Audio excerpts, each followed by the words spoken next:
दोस्तों जाहिर सी बात, आप ये वीडियो देख रहे हो, आपके फोन में इंटरनेट चल रहा है, मतलब आप फोन पर बातचीत भी करते होंगे, तो किसी न किसी कंपनी का सिम कार्ड तो जरूर आप चलाते होंगे। फिर चाहे रिलायंस जियो का हो, एयरटेल, वोडाफोन आइडिया, बीएसएनएल, किसी भी टेलीकॉम ऑपरेटर का सिम कार्ड चलाने वाले, यूज करने वाले सभी लोगों के लिए नए साल 2024 से ही 4 ऐसे महत्वपूर्ण बड़े बदलाव, नए नियम लागू होने जा रहे हैं, जो हर एक आम आदमी, भारतीय नागरिक को जानना जरूरी है, वरना आपको काफी समस्याएं आ सकती हैं। साल 2024 में आपका सिम कार्ड बंद हो सकता है, ब्लॉक हो सकता है। हालांकि इन नए नियमों से आम आदमी को कुछ बड़े फायदे भी होंगे। तो आइए एक एक करके चारों बड़े अपडेट देख लेते हैं सिम कार्ड से जुड़े। पहले से मौजूदा ग्राहकों के लिए तो नियम है ही, साथ ही जो अब नया सिम कार्ड खरीदेंगे उनके लिए भी कुछ नए बदलाव हैं। आज ही सरकार की तरफ से केंद्रीय मंत्री अश्विनी वैष्णव ने लोकसभा में टेलीकम्युनिकेशन बिल 2023 पेश करते हुए कहा कि फर्जी सिम कार्ड लेने पर अब 3 साल तक की जेल होगी, 50 लाख रुपए तक का जुर्माना लगेगा और नया सिम कार्ड लेने के लिए अब बायोमेट्रिक पहचान जरूरी होगी। ये नया टेलीकम्युनिकेशन बिल 2023 लोकसभा में पेश हो चुका है। टेलीकॉम की दुनिया में कई बड़े बदलाव लेकर आ रही मोदी सरकार। लोकसभा में इस पेश हुए नए बिल में ये प्रावधान है। देखिए, अवैध फोन टेपिंग करने वालों की अब खैर नहीं, सरकार सख्ती बरतने जा रही, सीधी जेल की सजा होगी। अब अगर कोई आपसे बिना पूछे आपके फोन की टेपिंग करता, सर्विलांस करता, अवैध तरीके से आपकी कॉल रिकॉर्डिंग सुनता है तो 3 साल तक की जेल की सजा, 2 करोड़ रुपए तक का जुर्माना या दोनों का प्रावधान रखा गया इस नए दूरसंचार विधेयक 2023 में। अच्छा, इसके अलावा उपभोक्ताओं को अब अनचाही प्रमोशनल कॉल से भी निजात मिलेगा। कई बार आए दिन आपको फोन आते होंगे, मैसेज आते होंगे, हमारा बैंक फला लोन दे रहा है, ये ऑफर दे रहा है, क्रेडिट कार्ड के ऑफर है। कई सारे जो प्रमोशनल कॉल्स आते हैं ना, उनसे भी अब आपको छुटकारा मिलने वाला है, क्योंकि सरकार ने इस बिल में कंपनियों के लिए नियम लागू कर दिया। बिना इजाजत कोई भी प्रमोशनल कॉल करेगी तो 50,000 रुपए से लेकर 2 लाख रुपए तक का जुर्माना लगेगा और देश के लिए किसी भी असुरक्षित उपकरण को सरकार प्रतिबंधित कर सकेगी। ये कुछ नई गाइडलाइंस रखी गई है टेलीकॉम बिल में। ओटीटी सेवाएं अब दूरसंचार बिल से बाहर होगी। सैटेलाइट स्पेक्ट्रम के सीधे आवंटन का रास्ता भी साफ हुआ। अच्छा, इसके अलावा देखिए अगला अपडेट, नया नियम 1 जनवरी से सिम कार्ड रूल में बदलाव होने जा रहा। नया नंबर लेने पर अब सीधी सरकार की नजर रहेगी। जो कोई भी ग्राहक अब नए सिम कार्ड खरीदेंगे उनके लिए बायोमेट्रिक पहचान तो जरूरी होगी ही, साथ ही केवाईसी से जुड़े नियम में भी एक अहम बदलाव होने जा रहा। टेलीकॉम मिनिस्ट्री की तरफ से ये जानकारी शेयर की गई। 1 जनवरी 2024 के बाद नया सिम कार्ड लेने के लिए आपको ई केवाईसी करवाना अनिवार्य होगा, यानी कि आपको अपने आधार कार्ड की जो फिंगरप्रिंट डिटेल होती है, बायोमेट्रिक डिटेल, वो वेरीफाई करनी होगी, तभी आप सिम कार्ड ले पाएंगे। 1 जनवरी 2024 से नई सिम कार्ड खरीदने को लेकर भी यह अहम बड़ा बदलाव होने जा रहा। दूरसंचार विभाग के मुताबिक नए साल से सिर्फ ई केवाईसी के जरिए ही नई सिम अलॉट की जाएगी। सिम लेने के लिए बायोमेट्रिक डिटेल वगैरह मैंने आपको बताई। इससे 2 बड़े फायदे होंगे दोस्तों। एक तो पेपर बेस्ड केवाईसी खत्म होगी, जिससे पेपर और समय दोनों की बचत होगी, और पिछले कुछ महीनों में ऑनलाइन फ्रॉड, स्पैम और स्कैम के मामलों में भी काफी तेजी से इजाफा यानी कि बढ़ोतरी देखी गई। उसके बाद सरकार की तरफ से ये सख्त पाबंदियां लागू की जा रही हैं। हाल ही में तो सरकार ने स्पैम को लेकर एक फैसला भी लिया। देखिए आप, 52 लाख फर्जी सिम कार्ड को बंद किया और 8 लाख बैंक वॉलेट अकाउंट को भी फ्रीज किया। फर्जी सिम कार्ड पर शिकंजा कसते हुए 55 लाख से भी ज्यादा टोटल ऐसे नंबर थे जिनको ब्लॉक किया गया। और इसके साथ ही सिम खरीदने को लेकर भी ये नई गाइडलाइंस लागू कर दी गई है। अब पहले से ज्यादा वेरिफिकेशन होगा। अच्छा, सिम खरीदोगे ग्राहकों के लिए तो वेरिफिकेशन, बायोमेट्रिक वगैरह हो गई, लेकिन जो सिम बेचने वाली कंपनियों के जो डीलर्स होते हैं उनको भी रजिस्ट्रेशन करवाना होगा। धोखाधड़ी पर मोबाइल की ट्रैकिंग भी अब आसान होगी। देखिए इसमें क्या क्या नई गाइडलाइंस रखी गई है। सिम कार्ड बेचने के लिए जो सिम कार्ड कंपनियों के डीलर्स होते हैं, एयरटेल, आइडिया, वोडाफोन, जियो वगैरह, उनके लिए पुलिस वेरिफिकेशन अनिवार्य होगा। दोषी पाए जाने पर उन पर भी सीधा 10 लाख का जुर्माना लगेगा। इन नए नियमों के तहत सिम बेचने वाले सभी डीलर्स का वेरिफिकेशन और रजिस्ट्रेशन अनिवार्य होगा। किसी भी सिम बेचने वाले व्यापारी की पुलिस वेरिफिकेशन की जिम्मेदारी संबंधित टेलीकॉम ऑपरेटर्स की होगी। यानी जिस कंपनी की सिम कार्ड वो बेच रहा, कोई भी दुकानदार या व्यापारी, तो उसे टेलीकॉम कंपनी को अपने अपने सेलर्स का वेरिफिकेशन करना पड़ेगा। नियमों की अनदेखी करने पर 10 लाख रुपए का जुर्माना देना पड़ेगा। और इन नए नियमों का मकसद है उन एजेंटों को खत्म करना जो असामाजिक या राष्ट्र विरोधी तत्वों को सिम बेचते हैं। कई बार होता है ना कि जैसे पाकिस्तानी बंदे अवैध तरीके से भारत में आए, आतंक की गतिविधियों के लिए फर्जी सिम कार्ड ले लेते हैं वो, तो इन सब चीजों पर अब रोक लगेगी। इन नए नियमों से फ्रॉड रुक सकेगा। केंद्रीय मंत्री अश्विनी वैष्णव के मुताबिक 67,000 से ज्यादा डीलर्स को भी ब्लैक लिस्ट कर दिया गया जो अब नया सिम नहीं बेच पाएंगे। नया सिम खरीदते हुए अब कस्टमर को पहले के मुकाबले ज्यादा डिटेल्स देनी पड़ेंगी। केवाईसी वगैरह को लेकर नियम मैंने आपको बता ही दिए। अच्छा, इसके अलावा देखिए केंद्रीय मंत्री अश्विनी वैष्णव ने इस नए बिल की कुछ और बड़ी बातें भी बताई है, जिनके बारे में भी थोड़ी डिटेल जानकारी आप वीडियो को पॉज करके देख सकते हैं। एक और महत्वपूर्ण अपडेट आपको बता दूं, सुप्रीम कोर्ट की तरफ से हाल ही में एक बड़ा फैसला दिया गया सिम कार्ड के 90 दिन के नियम को लेकर। अच्छा, ये नियम ऐसे साधारण भाषा में समझिए, मैं आपको बताता हूँ। जैसे अगर आपकी मोबाइल की सिम कार्ड है, आपने 90 दिन तक उसमें कोई रिचार्ज नहीं किया, कोई फोन कॉल, कोई बातचीत नहीं हुई, कोई मैसेज नहीं आया, ठीक है ना, तो आपका 90 दिन बाद सिम कार्ड डीएक्टिवेट कर दिया जाएगा, बंद हो जाएगा, और उन नंबर को वो टेलीकॉम कंपनी दूसरे लोगों को भी आवंटित कर सकेगी। 90 दिनों तक अगर आपने अपने मोबाइल फोन के नंबर का इस्तेमाल नहीं किया तो मतलब आपका नंबर किसी दूसरे व्यक्ति को जारी कर दिया जाएगा। अब यहाँ आपको कुछ बड़े नुकसान हो सकते हैं। जैसे मान लीजिए आपका वो नंबर आपके फोन पे, पेटीएम में जुड़ा हुआ है, तो आपका यूपीआई बंद हो सकता है। आपके बैंक अकाउंट में वो नंबर जुड़े हुए हैं, तो आपके बैंक के साथ ओटीपी वगैरह को लेकर गलत इस्तेमाल हो सकता है, स्कैम हो सकता है। इसलिए इस बात का हमेशा ध्यान रखिए दोस्तों, जो आपका प्राइमरी नंबर है उसको हमेशा चालू रखें, उसमें रिचार्ज ऑन रखें, कहने का मतलब, वरना आपको कई दिक्कतें हो सकती हैं। चलिए सिम कार्ड को लेकर एक और अगला अपडेट आ रहा है कि भविष्य में आपको 2024-25 में हो सकता है ये नई तरीके के सिम कार्ड देखने को मिलेंगे। पहले सिम कार्ड फिजिकल आती थी, फिर छोटा रूप होता गया, आजकल ई सिम भी आता है, अब आपको आई सिम देखने को मिलेगी। अब ये आई सिम क्या है जरा? आई सिम एक लेटेस्ट इनोवेशन है जो सिम कार्ड की टेक्नोलॉजी को और नेक्स्ट लेवल पर लेकर जाता है। ये मदरबोर्ड के साथ ही आता, मतलब आपके जो मोबाइल फोन आएंगे ना नए भविष्य में, उनके अंदर ही फिट आएगा ऑलरेडी। इसका मकसद है कंपनियों के लिए हेडसेट का साइज थोड़ा छोटा करने में मदद मिलेगी, फोन और पतले मिलेंगे आपको भविष्य में। और इस आई सिम के फंक्शन की बात करें तो ये ठीक ई सिम की तरह काम करता है, लेकिन ई सिम का नेक्स्ट लेवल वर्जन आप कह सकते हैं। जैसे इंटरनेट का नेक्स्ट वर्जन होता है 2G के बाद 3G 4G 5G सब में चलता है इंटरनेट ही है, स्पीड बेटर आती है और ऐसे। चलिए अगला अपडेट है और नया नियम है। बॉम्बे हाईकोर्ट की तरफ से सिम कार्ड को लेकर एक बड़ा फैसला सुनाया गया कि सिर्फ मृत भाई के सिम कार्ड का इस्तेमाल करना अपराध नहीं है। हाल ही में हाईकोर्ट में एक ऐसा ही मामला केस सामने आया था जिसमें एक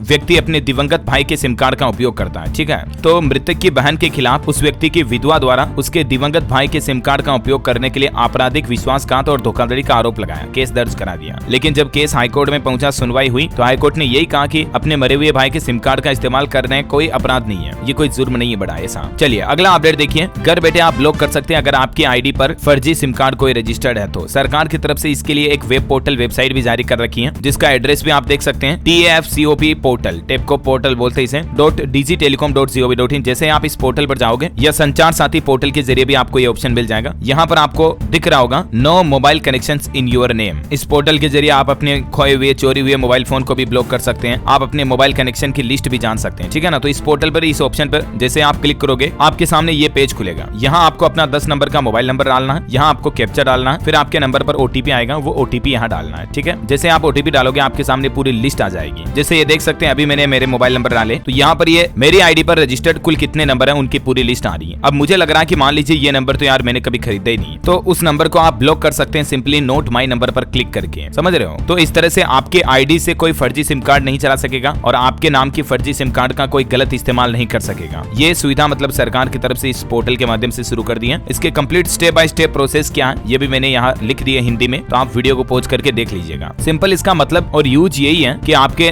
नाम की फर्जी आईडी से कोई सिम कार्ड ना चला रहा हो। कई बार ऐसा होता है ना कि हम दुकान पर सिम कार्ड लेने के लिए जाते हैं तो दुकानदार क्या करता है, आपको तो सिम कार्ड दे देता है, लेकिन मान लीजिए आपके आधार कार्ड के नाम से और किसी दूसरे को सिम कार्ड दे दिया, तो फिर ये तो हो सकता है ना, क्योंकि आपकी डिटेल, आपका आधार कार्ड, आपका पासपोर्ट फोटो तो उनके पास चला गया। तो सिंपली अब आप इस पोर्टल के जरिए चेक कर पाएंगे, ठीक है, किसके नाम पर कितने सिम कार्ड रजिस्टर्ड है। ये सारी सुविधा सरकार ने इस पोर्टल पर शुरू कर दी है ना। तो दोस्तों ये सिम कार्ड को लेकर 2024 नए साल से कुछ महत्वपूर्ण बड़े बदलाव, नए नियम लागू होने जा रहे थे। मैंने आपको एक साथ कंप्लीट लिस्ट बता दी, A to Z इन्फॉर्मेशन कांच की तरह क्लियरली समझाई और उम्मीद है आपको समझ में भी आई होगी। अब भी कोई आपके मन में डाउट है, सवाल है तो क्वेश्चन करके मुझे पूछ सकते हैं, मैं रिप्लाई करने की जरूर कोशिश करूंगा। और बाकी भविष्य में भी अगर आप ऐसी ही महत्वपूर्ण काम की खबरें, सरकार की नई योजनाओं के बारे में जानकारी, सरकार के नए नियम देखते रहना चाहते हैं तो आप हमारे चैनल DLS न्यूज को सब्सक्राइब करके बेल आइकन जरूर दबा दीजिएगा। इस चैनल पर जाकर देखना अच्छी काम की खबरें, डेली नए नए अपडेट आपको मिलते रहते हैं, ठीक है। और डेली तारीख वाइज भी मैं आपको खबरों की डिटेल्स एक साथ कंप्लेन से एक ही वीडियो में बताता हूँ, तो कभी कोई मिस नहीं कर पाएंगे आप चीजें। लाइक करके शेयर कर देना इस वीडियो को और चैनल को सब्सक्राइब करके बेल आइकन दबा देना। ओके, मिलेंगे अगले नेक्स्ट अपडेट में, तब तक के लिए जय हिंद, जय भारत, वंदे मातरम।